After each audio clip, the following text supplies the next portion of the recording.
Assalamualaikum warahmatullahi wabarakatuh. Bapak dan Ibu yang saya hormati, yang saya banggakan, pada video kali ini saya akan memberikan beberapa contoh terkait dengan penyusunan sasaran kinerja pegawai pada kinerja PKN. Bapak dan Ibu, ini adalah hanya contoh semata. Jika Bapak Ibu ingin mengembangkan dari contoh ini, dipersilakan dan file ini nanti akan saya sematkan pada kolom komentar.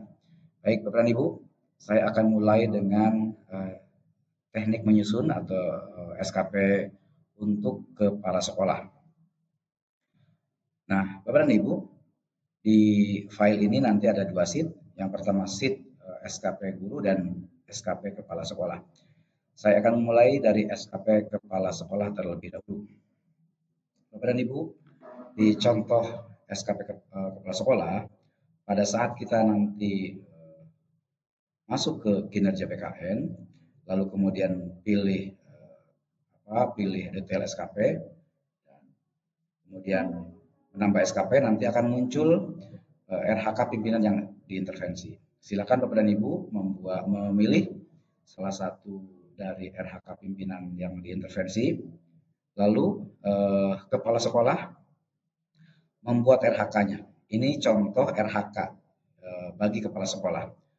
Di sini saya berikan contoh, misalkan terlaksananya perencanaan program kerja sekolah dalam bidang manajerial, supervisi guru dan tenaga kependidikan dalam penyelenggaraan dan atau pengelolaan sekolah dalam bentuk RDS dan atau analisis hasil rapat pendidikan. Nah, Bapak Ibu, silakan saja kalau seandainya ingin mengembangkan dari RHK ini, dipersilakan. Ini hanya sekedar contoh saja. Lalu kemudian kita turunkan menjadi aspeknya lagi, aspek kuantitas, aspek kualitas, dan aspek waktu. Nah, di aspek kuantitas, karena dalam laporannya kita diminta bentuk laporan di bentuk dokumen, maka indikatornya itu jumlah dokumen program. Nah, kita ambil dari sini jumlah dokumen program kerja kepala sekolah dalam bidang manajerial, supervisi guru, dalam tendik, dalam penyelenggaraan dan atau pengelolaan sekolah, kita ambil dari sini. Jumlahnya misalkan dokumen atau 3 dokumen atau 4 dokumen, atau terserah Bapak dan Ibu ingin mengisi atau ingin menyajikan dokumen tersebut berapa dokumen. Dokumen-dokumen ini nanti akan Bapak Ibu upload pada link Google Drive dan akan disematkan pada bukti dukung. Selanjutnya, di aspek kualitas, persentase ketuntasan. Kenapa diawali dengan persentase? Ini karena permintaannya adalah ketercapaian program yang sudah direncanakan itu berapa persen. Jumlah, misalkan kita merencanakan 2 dokumen, sementara ketercapaiannya 1 dokumen, berarti kan persentasenya tidak 95%. Atau misalkan kita membuat indikator laporannya itu 3 dokumen atau 2 dokumen, ketercapaiannya dua-duanya terpenuhi, maka ini akan sangat bagus hasilnya. Lalu Bapak Ibu, untuk aspek waktu, ketepatan waktu pelaksanaan kegiatan. Nah, Bapak dan Ibu dalam kegiatan merencanakan RHK kepala sekolah ini, dalam perencanaan program sekolah itu, Bapak Ibu menyelesaikannya dalam target waktu berapa bulan. Misalkan Bapak Ibu mentargetkan 1 bulan ya. Silakan nanti disebutkan di sini targetnya berapa bulan. Lalu contoh RHK yang kedua bagi kepala sekolah. Terlaksananya kegiatan tugas pokok kepala sekolah dalam bidang manajerial dan seterusnya. Bapak dan Ibu silakan baca sampai di sini. Lalu kemudian kita turunkan lagi menjadi aspek kuantitas, kualitas, dan waktu. Nah, kita tinggal memberikan tambahan deskripsi pada indikatornya itu jumlah laporan kegiatan tugas pokok kepala sekolah dalam bidang manajerial, kita ambil dari sini. Lalu kemudian Bapak dan Ibu ingin menyampaikannya bentuknya dokumennya berapa laporan, tinggal sematkan di sini atau dituliskan di sini ya. Pun demikian dengan presentasi ketuntasan laporan tugas pokok kepala sekolah. Diambil dari sini berapa persen Bapak dan Ibu menjanjikannya, merencanakannya Bapak Ibu, karena namanya juga rencana. Saya akan merencanakan 95% tuntas. Kalau seandainya semuanya dapat terpenuhi dan dapat diupload di bukti dukung, maka Bapak dan Ibu sudah 100% terpenuhi. Lalu pada aspek waktu, Bapak Ibu dalam melaksanakan kegiatan itu berapa bulan? Karena ini prinsipnya melaksanakan, maka kegiatannya dibuat dalam 12 bulan. Jika Bapak Ibu dalam satuan pendidikan tersebut, misalkan tidak terjadi rotasi mutasi di tengah perjalanan waktu. Lalu yang ketiga, terlaksananya laporan evaluasi dan ketercapaian program tugas kepala sekolah, manajerial, supervisi dalam bentuk LS dan atau analisis hasil rapat pendidikan. Sama seperti tadi Bapak Ibu, kita buatkan aspeknya, kita ambil dari sini, ya, dari kuantitas, kualitas, dan waktu. Ya, jumlah laporannya berapa, persentase kuantitasnya berapa, dan waktu yang akan dilaksanakan berapa. Karena evaluasi mungkin Bapak dan Ibu tidak terlalu banyak dalam menyampaikan evaluasi ini, ya. Misalkan kita targetkan 3 bulan. Lalu kemudian saya langsung ke terlaksananya kegiatan pengembangan keprofesian berkelanjutan kepala sekolah. Nah, Bapak Ibu, ini merupakan bagian yang tidak terpisahkan dari tugas kepala sekolah, bagaimana meningkatkan kemampuannya, meningkatkan keprofesiannya untuk mendukung kinerja Bapak Ibu sebagai kepala sekolah. Silakan Bapak dan Ibu bentuk kegiatannya. PKB itu seperti mengikuti seminar, workshop, kemudian beberapa kegiatan yang diikuti oleh Bapak Ibu dalam menunjang profesi Bapak Ibu sebagai kepala sekolah.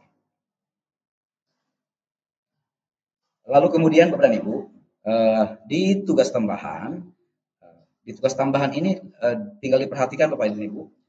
Di tugas tambahan Bapak dan Ibu silahkan silakan memberikan tugas tambahannya, misalkan terlaksananya kegiatan tugas tambahan sebagai anggota atau pengurus MKKS, MKPS. Silakan, ini saya mencontohkan untuk Kabupaten Lebak.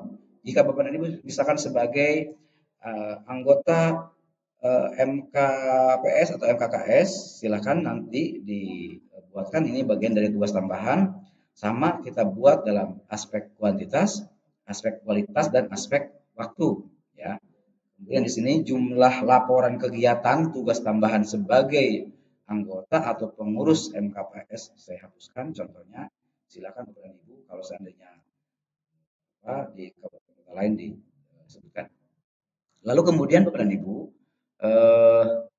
pada aspek kualitas sama. Jadi persentase ketuntasan laporan kegiatan tugas tambahan tersebut berapa persen? Bapak Ibu merencanakan saya menjadi anggota MKPS itu bukti dukungnya apa, kegiatannya apa. Misalkan merencanakan dalam kegiatan tugas tambahan sebagai kepala sekolah, kegiatannya seperti apa gitu ya. Kemudian yang ketiga yaitu aspek waktu, ketepatan waktu pelaksanaan kegiatan. Selanjutnya Bapak dan Ibu, saya tambahkan di sini keikutsertaan dalam kegiatan organisasi profesi. Ya, silakan Bapak dan Ibu cantumkan Bapak Ibu keikutsertaannya dalam kegiatan organisasi profesi. Misalkan Bapak dan Ibu mengikuti kegiatan organisasi profesi berapa anggota, berapa kegiatan atau berapa organisasi profesi yang Bapak dan Ibu ikuti. Kualitasnya saya ini misalkan merencanakan ikut untuk kegiatan pada organisasi profesi A, B, C misalkan, atau dalam PGRI misalkan. Pun demikian dengan kualitas. Silakan Bapak dan Ibu untuk sisi kualitas, laporan kegiatan keanggotaan juga sama, targetnya berapa persen. Nah, diikuti dengan ketepatan waktu. Nah, ini adalah contoh RHK kepala sekolah. Ya, saya surat ini RHK kepala sekolah. Lalu sekarang kita lanjutkan ke RHK guru. Ya, di RHK guru, di SKP guru. Nah, ini nanti saya sudah linkkan antara program RHK kepala sekolah, kemudian dilingkan ke sini, dilanjutkan dengan RHK guru. Misalkan tersusunnya dokumen persiapan pembelajaran guru, analisis minggu efektif, CP, TP, ATP, silabus, modul ajar, RPP, bahan ajar, dan administrasi guru pada tahap perencanaan pembelajaran. Nah, ini Bapak dan Ibu, silakan misalkan ini kan satu irisan antara kepala sekolah dan guru. Dilanjutkan dengan aspek baik kuantitas, kualitas maupun waktu. Nah, Bapak Ibu tinggal mengcopy saja dan kemudian ditambahkan deskripsinya dengan menambahkan deskripsi jumlah dokumen. Nah, kenapa saya di sini tidak memberikan angka, tapi diberikan hanya titik-titik. Terserah Bapak dan Ibu, ketercapaian dokumen yang Bapak Ibu rencanakan dalam 1 tahun itu berapa dokumen? Silakan di sini dituliskan. Lalu dari sisi aspek kualitas, persentase laporan dokumen, ya, persentase laporan dokumen juga silakan dituliskan, tinggal dikopikan, tambahkan deskripsinya, atau persentase ketuntasan laporan misalkan kita tambahkan.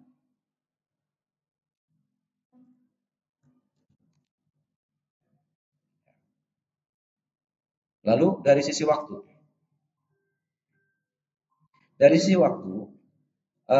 terlaksananya kegiatan pelaksanaan dan penilaian. Ya, ini diambil dari terlaksananya kegiatan pelaksanaan. Oke, tambahkan supaya tidak berulang kali. Pelaksanaan tugas pokok. Terlaksananya kegiatan pelaksanaan. Jadi implementasi dari program yang sudah dibuat, ini dari RHK dari kepala sekolah diturunkan menjadi RHK guru, ya. Kita tinggal kopikan, tambahkan deskripsinya, misalkan terlaksananya kegiatan pelaksanaan dan penilaian, karena di sini penilaian pembelajaran guru sesuai dengan rencana yang telah ditetapkan sebelum sesuai dengan program tahunan atau program semester yang sudah Bapak Ibu tetapkan. Lalu kemudian kita turunkan menjadi aspek kuantitas, kualitas, dan waktu. Ya, jumlah laporan, kemudian kualitasnya, waktunya, jumlah laporannya berapa yang Bapak Ibu janjikan atau yang Bapak Ibu rencanakan, kemudian persentase ketuntasannya, ketuntasan penilaian berapa persen. Dilanjutkan dengan RHK kepala sekolah yang berikutnya, diturunkan menjadi RHK guru, dibuat aspeknya, baik aspek kuantitas, kualitas, dan waktu. Kemudian yang keempat, terlaksananya kegiatan pengembangan keprofesian berkelanjutan bagi guru, ya, bagi guru. Kita kemudian, ini tetap RHK-nya kepala sekolah, diturunkan menjadi RHK-nya guru, kemudian ada aspek kuantitas, aspek kualitas, dan aspek waktu. Pun demikian dengan tugas tambahan, Bapak dan Ibu. Nah, boleh Bapak Ibu mengembangkan misalkan kegiatan-kegiatan terlaksananya kegiatan tugas tambahan sebagai anggota MKKS, MKPS, atau organisasi tugas tambahan lainnya, ya. Atau tugas tambahan lainnya.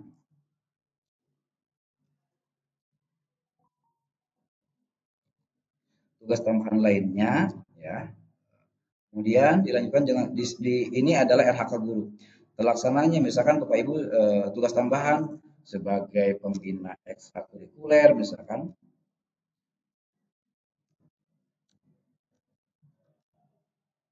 bendahara misalkan bisa, dan lain-lainnya. Prinsipnya tugas tambahan itu adalah tugas yang diberikan oleh atasan kita di luar tugas pokok yang biasa kita kerjakan. Kemudian yang kedua untuk yang aspek tambahan yaitu keikutsertaan dalam kegiatan keanggotaan organisasi profesi. Silakan Bapak dan Ibu, ada berapa organisasi profesi yang Bapak Ibu ikuti, kemudian sematkan di sini. Pada file ini juga saya menyampaikan perilaku kerja yang akan akan digunakan sebagai penilaian atasan kepada bawahan atau dari kepala sekolah kepada guru. Demikian Bapak dan Ibu, beberapa contoh SKP guru dan kepala sekolah. Ini saya sampaikan bahwa ini hanya contoh, Bapak Ibu bisa mengembangkannya atau memang lebih bisa menguranginya. Mudah-mudahan video ini bermanfaat. Terima kasih. Assalamualaikum warahmatullahi wabarakatuh.